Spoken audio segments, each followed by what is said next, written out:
The cold seeped through the cracks in the shed's walls, a familiar, unwelcome guest. Alara pulled the threadbare blanket tighter around her shoulders, the rough wool scratching at her skin. It did little to ward off the chill that had less to do with the night air and more to do with the hollow ache in her bones. This was her life: a splintered shed, a threadbare blanket, and a gnawing emptiness where her pack bond should have been. She was an omega of the Blood Moon pack. Less than an omega, really. She was the wolfless outcast, the target of every sneer, the recipient of every leftover scrap. They called her a disgrace, a dead weight on the pack's resources. The truth was a secret she guarded with the ferocity of a mother protecting her young, a secret chained deep within her soul.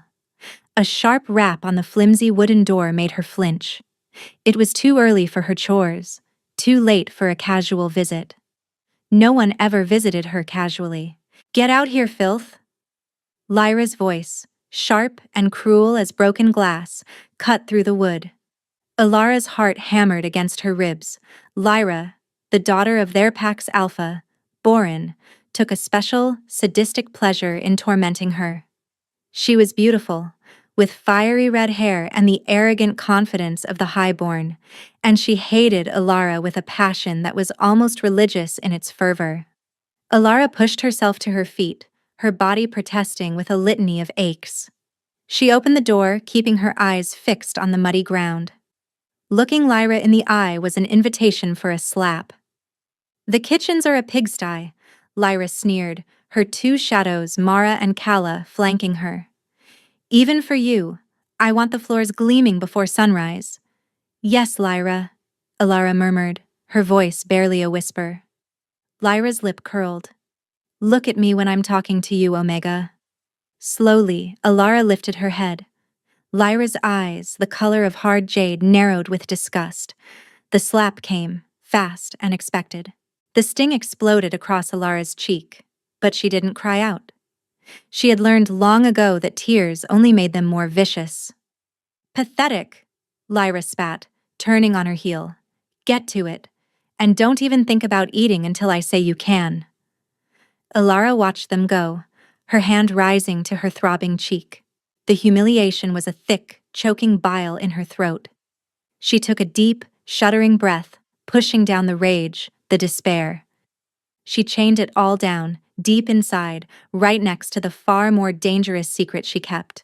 The secret that would get her killed if they ever found out. She wasn't wolfless. Far from it. Inside her, a beast of impossible power slumbered. A creature of silver light and cosmic rage, a being whispered about only in the oldest legends, the lunar wolf. It was a hurricane chained inside a glass jar, and every day the glass cracked a little more. She had to suppress its scent, its power, its very existence, using energy she barely had. In a world that valued strength above all, a power like hers, unattached to a recognized bloodline, would be seen not as a gift, but as an apocalyptic threat to be extinguished. The packhouse kitchens were vast and cold. The lingering smell of roasted meat and stale ale from the previous night's feast hung heavy in the air. A mountain of greasy pots and pans was piled in the stone sink. Alara tied a rough apron around her waist and got to work. Her hands, raw and chapped, plunged into the cold, greasy water. She scrubbed until her knuckles were bleeding, her back a knot of searing pain. The other Omegas, those with wolves and a place, however low, in the pack hierarchy, gave her a wide berth. They pitied her, some of them, but their fear of Lyra and Alpha Borin was greater than their compassion. To associate with Alara was to invite the same abuse. Hours later, as the first hint of dawn painted the sky in shades of bruised purple, Alpha Borin strode into the kitchen. He was a mountain of a man, his presence filling the space with an aura of brutish authority. His gaze fell on Alara, and his face twisted into a familiar scowl. "Still here?" he grunted, his voice a low rumble. "You're an eyesore, girl." "I'm almost finished, Alpha," she said, her voice small, He grabbed a piece of bread from a nearby basket, tearing into it with his teeth. You are a constant reminder of failure, a wolfless whelp. My father should have left you in the woods to die when your parents were killed. Each word was a stone, adding to the wall of misery that had been built around her since she was a child. Her parents, rogues who had been granted sanctuary, had died in a border skirmish when she was 5. Alpha Boren's father had been a kinder man, but his son had inherited none of his compassion. When Alara failed to shift at the expected age, Boren's tolerance had curdled into open contempt. She finished her work in silence, her stomach cramping with hunger. She was allowed the leftovers, the burnt bits, and discarded crusts, but only after everyone else had eaten. Today, there was nothing. Lyra had made sure of it. Later that morning, a wave of panic and excitement rippled through the pack. A rider had arrived, his wolf panting at his side, bearing a scroll with the royal seal. Alara was sweeping the main hall when the announcement was made. Alpha Boren stood on the grand staircase, his voice booming with forced enthusiasm. Pack members, we are to be honored. The Alpha King Kalen will be arriving at sundown for the annual inspection. All members are required to assemble in the main square. No exceptions. A collective gasp went through the assembled pack. The Alpha King. The Alpha of Alphas. Kalen was a legend, a terrifying myth made flesh. He had ascended to the throne 5 years ago after his father's assassination and had carved a path of brutal, bloody efficiency across the territories, uniting the packs under his iron will. He was said to be ruthless, cold, and impossibly powerful. His royal pack, the Lycan Guard, were said to be specters, moving unseen and unheard, and he was mateless. The stories said his wolf was a feral beast, driven half-mad by the lack of its other half, making the king even more volatile. Alara's blood ran cold. No exceptions. She couldn't hide in her shed. She couldn't feign illness. She would have to stand in the square with everyone else under the direct scrutiny of the most powerful alpha on the continent. An alpha whose senses would be sharper, more perceptive than any she had ever encountered. The delicate control she maintained over her wolf, over her scent, felt terrifyingly fragile. Being in the presence of such overwhelming power might shatter it completely. The hurricane would break the glass jar. Panic, cold and sharp, pierced through her exhaustion. This was it. The day her secret would be exposed. The day she would be executed as a monstrous anomaly. Throughout the day, the pack house was a flurry of manic activity. Everything was being scrubbed, polished, and prepared. Ilara was worked harder than ever, a ghost moving through the chaos, her mind racing. She had to find a way to mask her scent, to dampen the power that thrummed just beneath her skin. She remembered an old tale her mother used to tell her about a rare herb, moon petal, that could confuse a wolf's senses. It grew deep in the dark woods bordering their territory, a place she was forbidden to go. But desperation was a powerful motivator.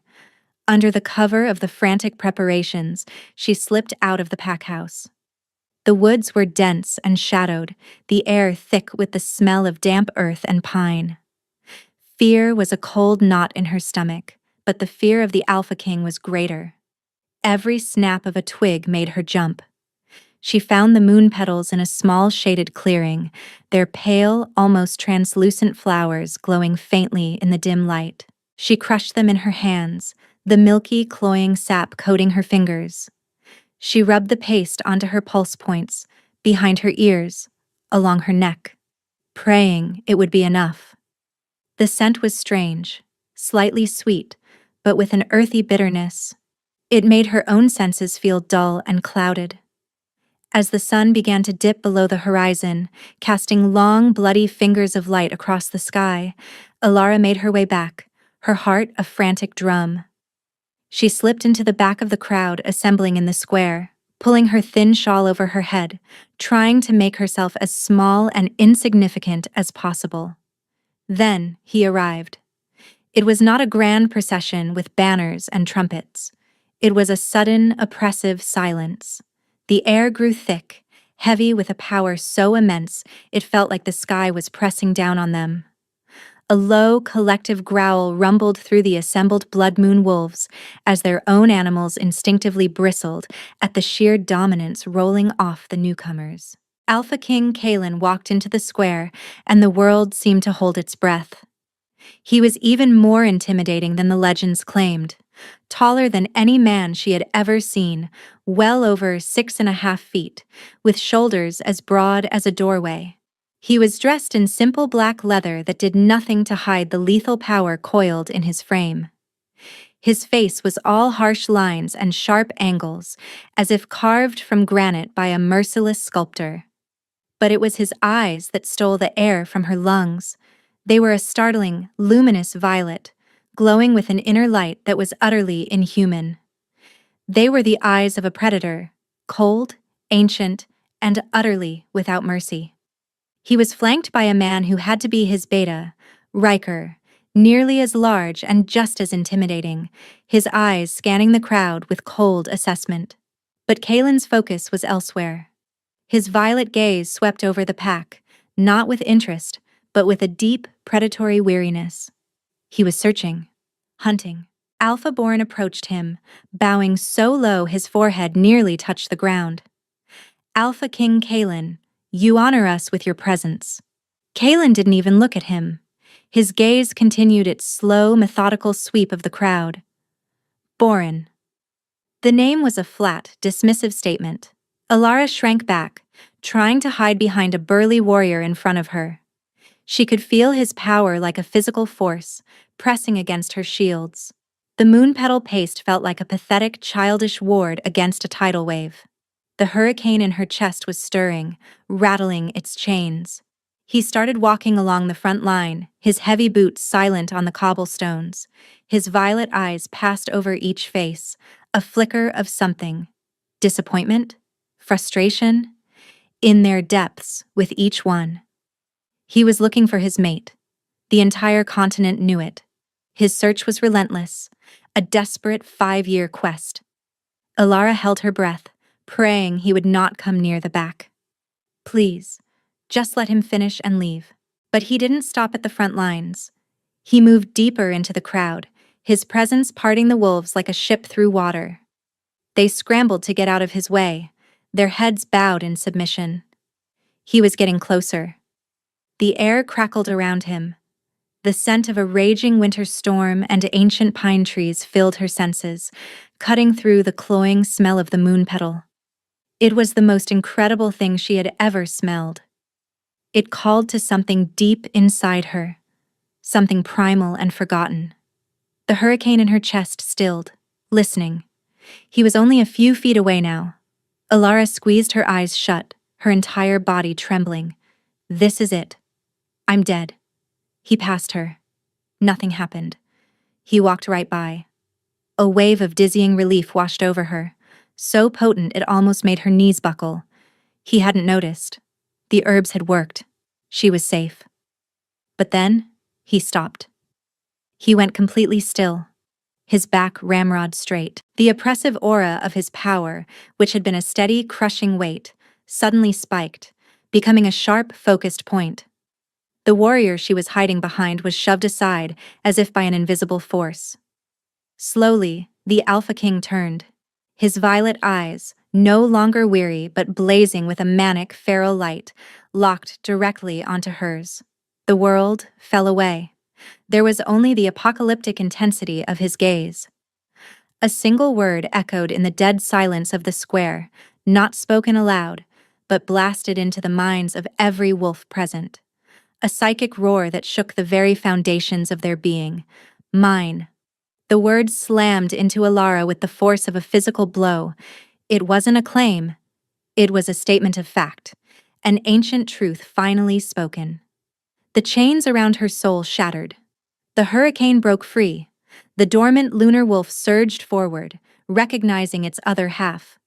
A jolt of pure energy, hot and electric, shot through her. A magnetic pull so powerful it was agonizing. Her scent, her true scent, exploded from her like a supernova, no longer suppressed by the moon petals or her own desperate will. It was the scent of midnight blossoms, of silver moonlight, of stardust and ozone. It was unique, intoxicating, and utterly, overwhelmingly powerful. Kalen inhaled sharply, his head tilting back, as if he'd just tasted the most exquisite wine. A low, possessive growl, this one audible, tore from his throat. It was a sound of pure, primal ownership, a promise of violence to any who dared to look, to breathe, to exist too close to what was his. Panic, raw and absolute, swamped Ilara. This wasn't supposed to happen. He found me, he knows. She did the only thing her terrified mind could think of. She ran. Twisting out of the crowd, she bolted, her bare feet slapping against the cold stones. She didn't know where she was going, only that she had to get away from those burning violet eyes, from the terrifying power that was calling to the monster inside her. "Stop!" Kalen commanded. It wasn't a shout. It was a quiet, lethal order imbued with the full force of his alpha authority. It hit the wolves in the square like a physical blow, forcing them to their knees. But it didn't work on Ilara. His command washed over her, a powerful suggestion, but not an unbreakable compulsion. Her own latent power, now unleashed, buffered her from the worst of it. It only made her run faster. She heard a furious snarl behind her and the sound of chaos erupting, but she didn't look back. She fled towards the woods, the only sanctuary she had ever known. The king's fury was a palpable thing, a storm breaking over the Blood Moon pack. He had found her. After 5 years of searching every pack, every settlement, every miserable corner of his kingdom. After 5 years of the gnawing emptiness, the feral rage of his wolf, the cold despair that had become his constant companion. He had found her, and she had run from him. His wolf, a beast of shadow and rage, was clawing at the inside of his skin, demanding to be let out, to hunt, to claim. The scent she had released, it was divine. It had saturated his senses, a balm to his tormented soul, and the most addictive substance he had ever encountered. And it was tainted. Underneath the moonlight and stardust, he could smell her pain, her fear, her exhaustion. Someone had hurt his mate. The thought sent a wave of apocalyptic rage through him, so powerful that the wolves still kneeling in the square whimpered in terror. His violet eyes, now glowing with lethal intent, swept over the crowd. "No one moves," he snarled, his voice a low promise of death. "Riker. With me." He moved, not running, but flowing, a blur of black leather and contained violence. He crossed the square in a handful of heartbeats, following the silver trail of her scent. It led, predictably, to the dark woods. Lyra watched from the crowd, her face a mask of disbelief and incandescent fury. The king, the Alpha King, had looked at that filth, as if she were a goddess. He had claimed her. The Omega trash who scrubbed her floors, the wolfless nothing. Jealousy, hot and venomous, coiled in her gut. It was a mistake, a trick. The Omega must have used some kind of dark magic, some forbidden herb to bewitch the king. She had to be punished. She had to be exposed for the fraud she was. An ugly, vicious idea began to form in her mind. The king thought he had found his fated mate. But what would he do when he saw what a weak, pathetic creature she truly was? What if he saw her broken and bleeding at his feet? His interest would turn to disgust. He would discard her, and then Lyra could step in, the strong, worthy she-wolf, to comfort him. She caught her father's eye across the square. Alpha Boren looked as stunned and furious as she felt. The king's attention on the Omega was an insult to him, to his pack, to his daughter.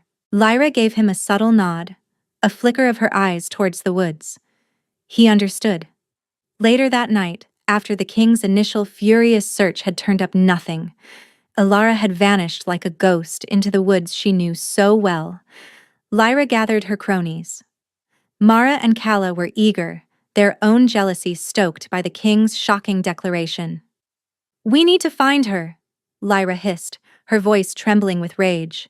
"We need to show the king what she really is before she can poison his mind any further." "Our Alpha is with you," Kala said. "He wants her found. He said she's brought shame on this pack." They formed a hunting party, a small group of the pack's most thuggish enforcers, led by Lyra. Her father had given his tacit approval. They moved through the woods, their senses sharp, tracking the faint, lingering scent of the Omega. They were not subtle like the king's guard. They were a blunt instrument of hate. They found her huddled in a hollow log, shivering, her body racked with terror and confusion. The brief surge of power had faded, leaving her more exhausted than ever before. The mate bond was a constant, agonizing pull in her chest, a hook that connected her to the terrifying Alpha King. "There you are, little rat," Lyra sneered, yanking Ilara out of the log by her hair. Ilara cried out as pain exploded in her scalp. "Please, just leave me alone." "Leave you alone?" Lyra laughed, a high, ugly sound. "Oh no. You've made a terrible mistake, Omega. You tried to fly too close to the sun. We're just going to pluck your filthy feathers." They dragged her, kicking and struggling, back towards the packlands. But they didn't take her to the pack house.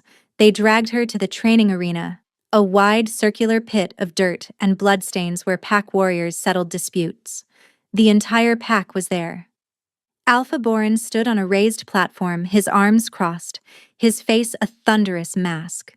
He had ordered them all to assemble, to witness the Omega's punishment. Lyra threw Ilara into the center of the pit.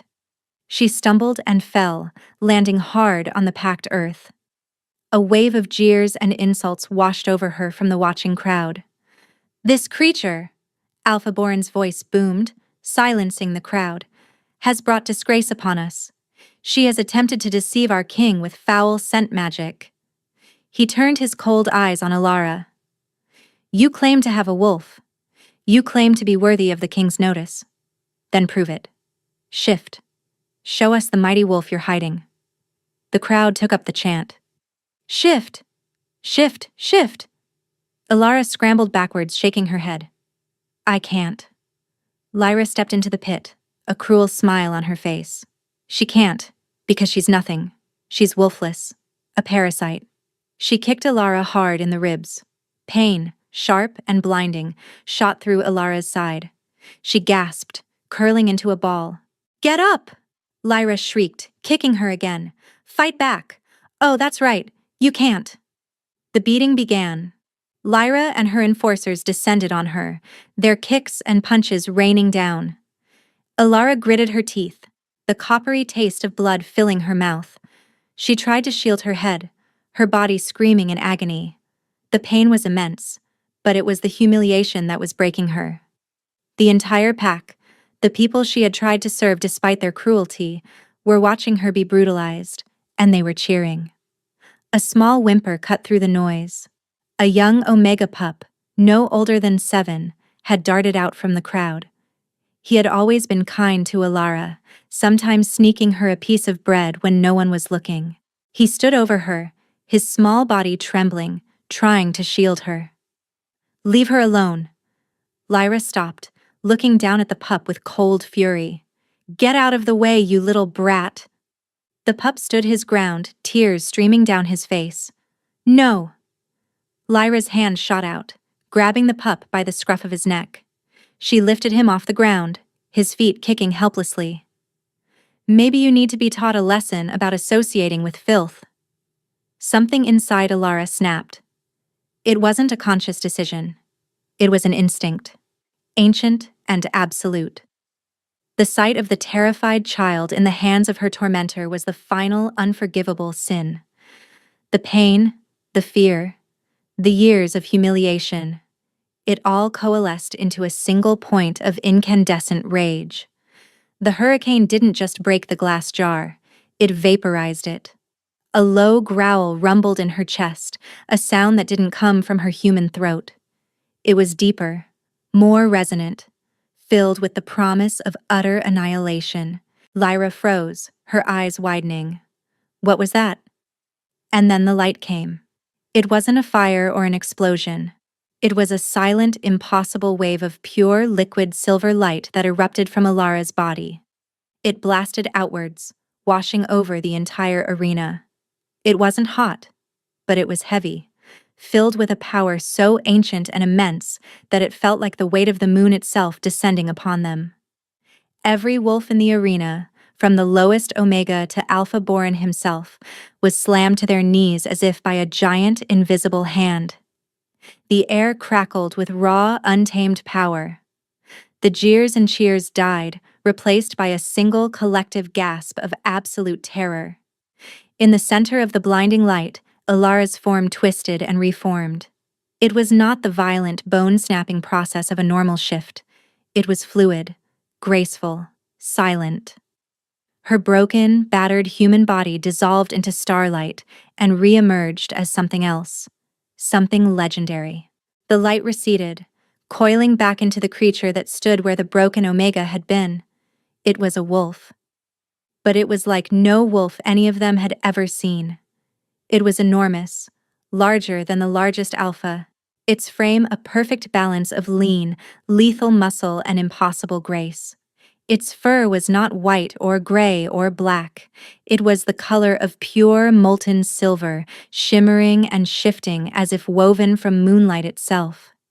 Its eyes were not yellow or blue, but the color of the cosmos, swirling pools of nebulae and starlight that held the wisdom of ages. Power rolled off it in apocalyptic waves, an aura of celestial judgment and primal authority that made the king's own power seem like a candle flame next to a supernova.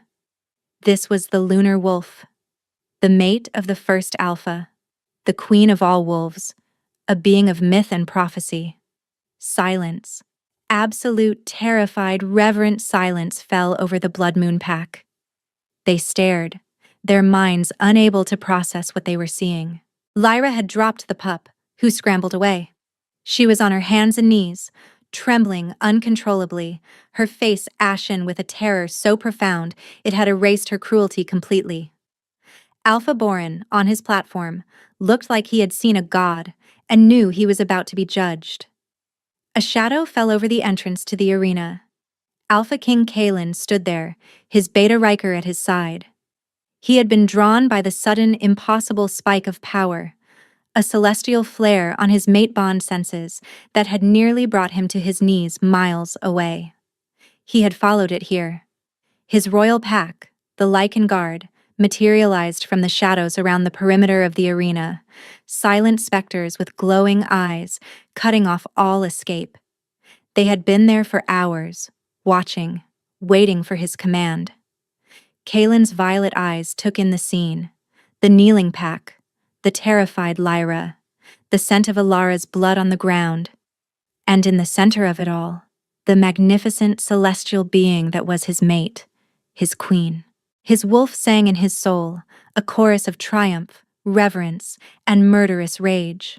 They had dared to harm a goddess. They had dared to spill her sacred blood. He ignored the cowering pack. He ignored the whimpering Alpha Boron. His eyes were only for her. He walked into the pit, his steps slow and deliberate. The massive silver wolf turned its cosmic gaze upon him. There was no fear in those eyes now, only a deep, questioning calm. When he was 10 feet from her, Alpha King Kalen, the ruthless tyrant, the alpha of alphas, the most feared being on the continent, did something no one had ever seen him do. He dropped to one knee. He bowed his head, a gesture of ultimate respect, of utter submission to a higher power. His voice, when he spoke, was not a command. It was a vow. It rang out in the charged silence, filled with an awe and devotion that was terrifying in its intensity. "My queen." The silver wolf took a step towards him, then another. It lowered its massive head and nudged his bowed shoulder, a gesture of acceptance, of forgiveness, of welcome. Kalen raised his head, and the look on his face was one of pure, unadulterated adoration. He reached out a hand, not to touch her, but simply to be nearer to her radiance. Then, his gaze lifted, passing over her to the cowering figures of Lyra and her father. The adoration in his eyes vanished, replaced by a cold violet fire that promised an eternity of pain. "You," he said, his voice dropping to a lethal whisper that carried to every corner of the arena. "You will all pay for this." The magnificent silver wolf beside him let out a low growl of agreement, and the entire Blood Moon pack knew their world had just ended. The moments that followed were a blur of controlled, terrifying efficiency. Kalen did not need to raise his voice. His Lycan guard moved with silent, lethal grace, seizing Alpha Borin, Lyra, and every one of the enforcers who had laid a hand on Alara. There was no resistance. To resist was to invite immediate death. Kalen remained kneeling before Alara, his eyes never leaving her. He was waiting, giving her control. It was her justice to dispense, not his. His role was to be her weapon. The lunar wolf held his gaze for a long moment, a silent communication passing between them. Then, with a grace that defied its size, it turned and padded towards the arena entrance. The message was clear. Later. First, she needed sanctuary. "Take her to my quarters," Kalen commanded Riker, his voice soft again. "Clear the entire wing. No one is to come within 100 yards of her without my express permission." Riker bowed. "Yes, my king." Alara was escorted from the arena, the king's guard forming a protective phalanx around her. The remaining pack members didn't dare to move, didn't dare to breathe, until the king finally rose to his feet. He turned his apocalyptic gaze upon the captured Borin and Lyra, who were being held in an iron grip by his guards. "The rest of you," he said to the crowd, his voice like cracking ice, "will remain here. You will contemplate your failure. You harbored a goddess, and you treated her like dirt. You will be judged, every one of you." He strode from the arena without a backward glance, the promise of his wrath hanging in the air like a shroud. The royal wing of the Blood Moon packhouse had been transformed. It was a fortress within a fortress. Kalen found Alara, now back in her human form, huddled in the center of a ridiculously large bed, wrapped in a silk sheet. She was clean. The guards had provided a bath, but she looked small and lost, her eyes wide with shock and exhaustion. The bruises from her beating were stark against her pale skin, a visceral testament to the abuse she had suffered. Seeing them sent a fresh wave of murderous rage through him, so potent he had to clench his fists to keep from shifting and tearing the packhouse apart. He forced it down. She didn't need his rage right now. She needed his calm. "Alara," he said softly, testing her name on his tongue. It felt right. Perfect. She flinched, pulling the sheet tighter. "Your Majesty." "Kalen," he corrected, taking a slow step into the room. "My name is Kalen." He stopped, keeping a respectful distance. He could feel her fear, a sharp counterpoint to the glorious magnetic pull of their bond. "I will not hurt you. I swear on my life. No one will ever hurt you again." Tears welled in her eyes. What am I?" she whispered, her voice cracking. He finally allowed himself a small, genuine smile. It felt foreign on his face.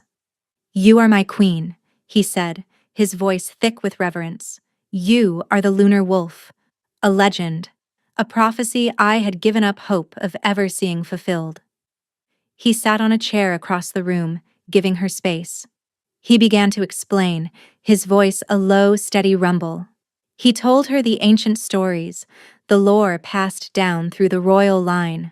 The first alpha, blessed by the sky god, had a mate blessed by the moon goddess, the lunar wolf, a being of immense power, a protector, a healer, a balancer to the Alpha King's raw, destructive force. They were two halves of a whole, their bond the anchor of all werewolf society. But the line was thought to be lost, he explained. For 1,000 years, there has been no lunar wolf.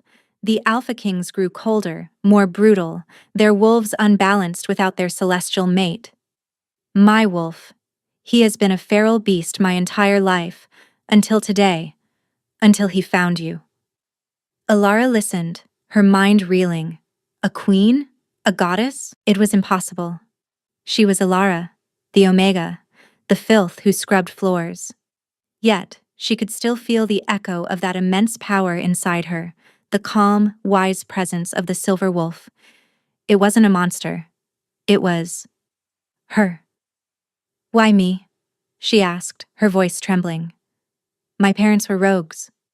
They may have been, Kaelin said gently.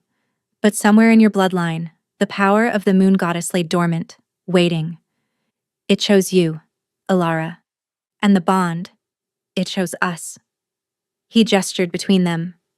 Can you feel it? She nodded, clutching her chest. It's a pull. It hurts. It only hurts because we are not complete, he said, his violet eyes intense.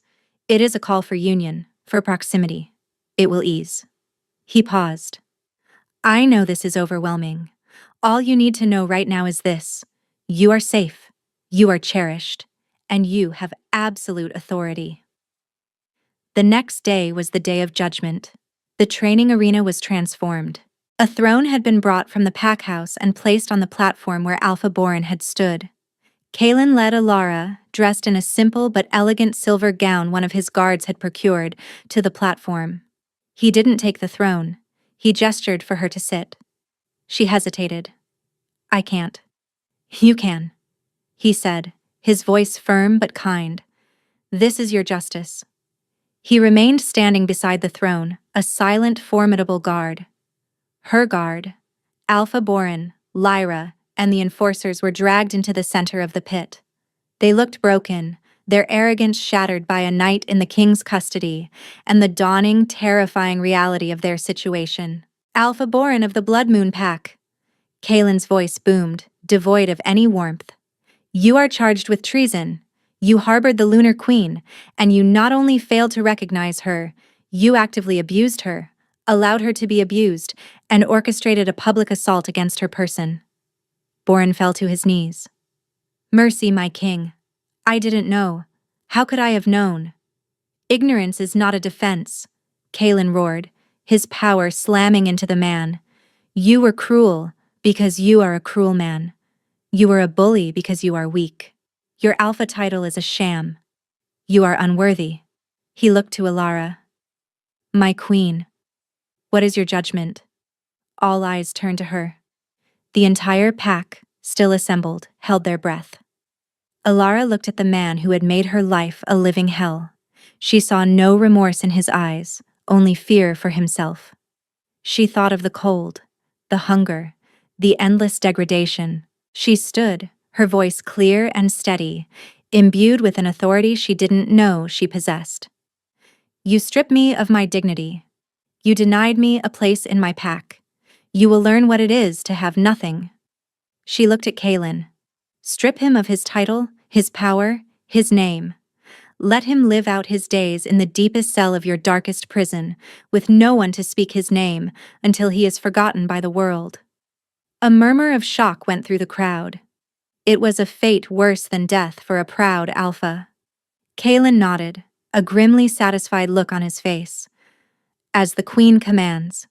He gestured to his guards. Take him. Boran was dragged away, screaming curses that were quickly silenced. Then Kaelin turned to Lyra. She was weeping. A pathetic, sniveling mess. Lyra, daughter of no one, he began, his voice dripping with contempt. For your jealousy, your cruelty, and for laying violent hands upon your queen. What say you, Alara? Alara looked at the girl who had been her chief tormentor. She saw the years of sneers, the slaps, the kicks. She remembered the terror in the young pup's eyes. You thrive on status, Alara said, her voice cold as ice. You live for the admiration of others. You will have neither. She pointed a trembling finger at her. You will be stripped of your rank. You will be marked as a rogue, cast out from this land. You will wander the world alone, with no pack to take you in, no one to offer you comfort. You will be as you made me feel, utterly alone. Lyra let out a horrified wail. For a wolf, exile was the cruelest sentence. "It is done," Kalen declared. His guards dragged a screaming Lyra away to be marked and cast out. The other enforcers were sentenced to long terms of hard labor in the royal mines. Justice had been served. Swift, absolute, cathartic. In the days that followed, Alara began to slowly acclimate to her new reality. Kalen was a constant, steady presence. He was patient, teaching her about her powers, about the history of her lineage. He never pushed, never demanded. He was simply there, his devotion a warm, protective shield around her. The mate bond, once a source of pain and confusion, settled into a gentle, humming warmth in her chest whenever he was near.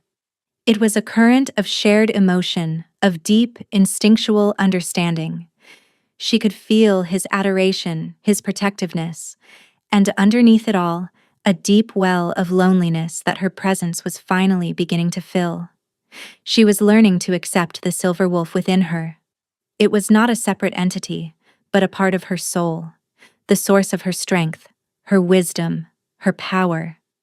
She could call upon its light, a soft, healing glow that soothed the lingering aches in her body and soul.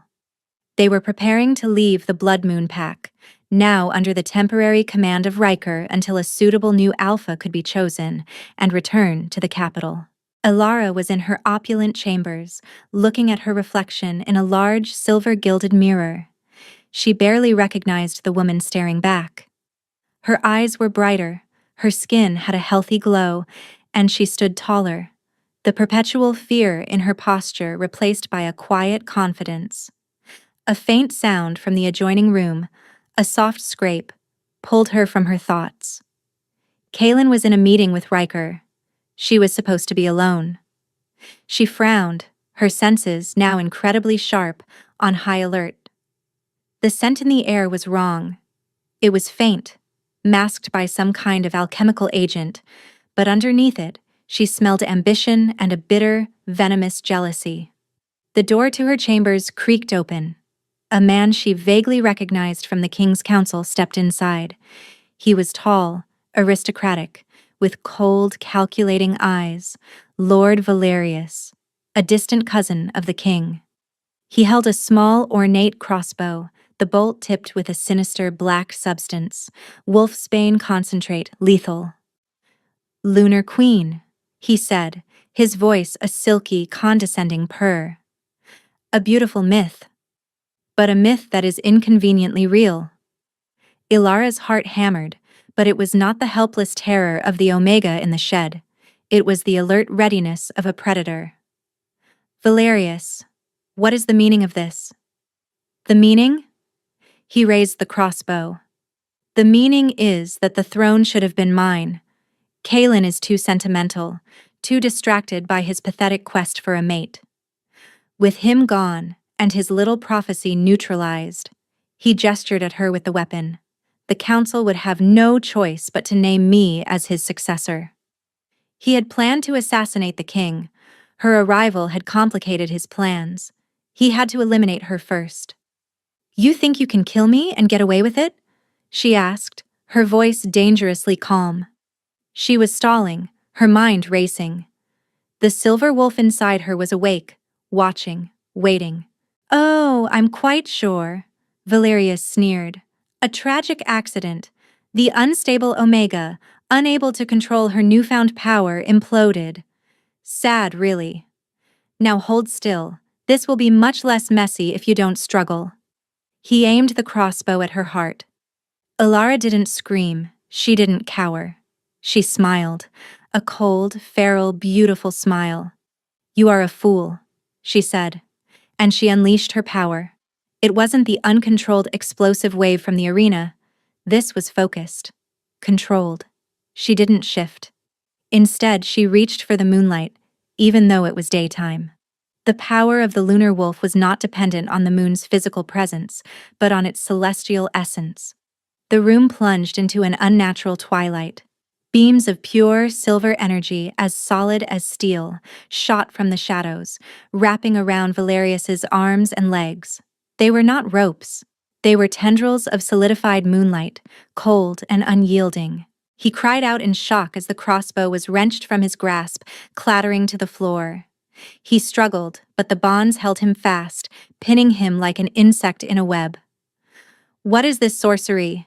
he snarled, his eyes wide with panic. "This is not sorcery," Alara said, advancing on him. Her eyes began to glow with that same cosmic light as her wolf's. "This is a queen, protecting her king." She reached out a hand, and a whip of silver light manifested in her palm. She was not a victim anymore. She was a warrior. She was ready to defend her home, her mate, her new life. The door to the chamber exploded inwards, ripped from its hinges. Kalen stood there, his form crackling with the effort of holding back his shift. His eyes were blazing violet infernos fixed on the bound Valerius. He had felt her spike of alarm, the surge of her power through their bond, and had come like a freight train. He saw Alara, unharmed, powerful, in complete control. He saw his treacherous cousin bound in her light. A fierce, possessive pride swelled in his chest, so potent it almost choked him. She had not needed saving, she had saved herself. But the intent to harm her remained, and for that, there was no forgiveness. "Valerius," Kalen's voice was a death rattle. The man's face went white with ultimate terror. "Kalen, it's not what it looks like." Kalen ignored him. He looked at Alara, a question in his eyes. Her judgment. Always her judgment first. Ilara looked at the pathetic, struggling man and felt no pity. He had threatened her king. He had threatened their future. "He plotted to kill you," she said, her voice ringing with cold authority. "He sought to usurp the throne. He is a traitor of the highest order." She met Kalen's gaze, her own glowing with silver light. "His life is forfeit." That was all Kalen needed to hear. He moved, a blur of shadow and fury. The silver bonds holding Valerius vanished as Alara released them. Before the traitor could even fall to the floor, Kalen had him by the throat, lifting him into the air. "You threatened my queen!" Kalen snarled, his voice a low, guttural sound of pure rage. "You threatened my mate!" There was a sickening crack of bone. Valerius's body went limp. Kalen dropped him like a piece of trash. The threat was neutralized. The final challenge met and conquered. Kalen turned to Alara, the fury in his eyes melting away, replaced by that overwhelming, boundless adoration. He crossed the room in 2 strides and gathered her in his arms, holding her as if she were the most precious thing in the universe. "You were magnificent," he murmured into her hair, his voice thick with emotion. She leaned against him, finally letting the tension drain from her body. She felt his strength, the steady beat of his heart, the unwavering hum of their bond. She was home. "You are my king," she whispered. "I will always protect you." He pulled back just enough to look at her, his violet eyes searching hers. "And you are my queen, my everything." He lowered his head and kissed her, a kiss that was not about passion, but about sealing a promise. It was a kiss of equals, of partners, of 2 halves of a single soul, finally made whole. 6 months later. The wind was cool and sweet as it swept across the grand balcony of the royal palace. It carried the scent of 1,000 blooming flowers from the city gardens below, and the distant, crisp smell of the snow-capped mountains that ringed the capital. Alara, queen of all werewolves, leaned against the marble balustrade, looking out over her kingdom. She wore a gown of midnight blue that shimmered with embroidered silver thread, a circlet of silver and moonstones resting on her brow. She was no longer the frightened Omega from the shed. Her power was a comfortable, familiar cloak she wore with ease, a quiet silver aura that clung to her. The people of the capital adored her. Stories of the Lunar Queen, of her beauty, her power, and her justice had spread like wildfire across the territories. She was a symbol of hope, of a new, brighter era. Strong arms wrapped around her waist from behind, and a familiar, comforting weight settled against her back. Kalen rested his chin on her shoulder, his own scent of winter storm and pine a soothing balm. "What is my queen contemplating so seriously?" he murmured, his voice a low rumble against her ear. She smiled, leaning back into his embrace. "I was just remembering," she said softly. "A different life, a different girl." He tightened his hold, his own memories of her pain a constant dull ache in his soul. "That girl is gone. She was forged in fire, and she emerged a diamond." "She was an ember?" Ilara corrected gently, turning in his arms to face him. She placed a hand on his chest, over his heart. "Lost and buried. You didn't save me, Kalen. You gave me the spark I needed to set myself ablaze." His violet eyes, once so cold and haunted, were now filled with a warmth that was reserved only for her. "Then let us burn together for the next 1,000 years," he vowed, his voice thick with a love so profound it was a physical presence between them. He looked down at her, at his mate, his queen, his entire world. The shy, battered Omega had been utterly transformed, not into someone else, but into the magnificent being she was always meant to be. He had searched for a mate to soothe the beast in his soul, and he had found a goddess who had taught him how to be a king. She rose on her toes, and he lowered his head to meet her. Their lips met in a tender, lingering kiss, a silent affirmation of their journey, their love, and the future that stretched out before them, bright and full of promise. From a forgotten ember in a broken-down shed, a purifying silver flame had risen to rule the world. Her reign, and their love story, was just beginning. And that's where we'll end today's story, my friends. What an incredible journey for our lunar queen Ilara. From the lowest of the low to the highest ruler in the land, a true zero-to-hero story. Did you get chills when she finally revealed her lunar wolf form? I know I did. And the way the Alpha King just knelt before her? Absolutely iconic. If you enjoyed watching Ilara get her much-deserved revenge and find her fated mate, please destroy that like button. It really helps the channel grow and tells me you want to see more stories just like this one. And don't forget to subscribe and ring that notification bell so you never miss a new tale of romance, revenge, and royal destinies. Now for my question of the day. What sentence should Kalen have given Lyra? Was exile too lenient? Or was it the perfect punishment? Let me know your most creative and satisfying judgments in the comments below. I can't wait to read what you all come up with. Thanks for listening, and I'll see you in the next video.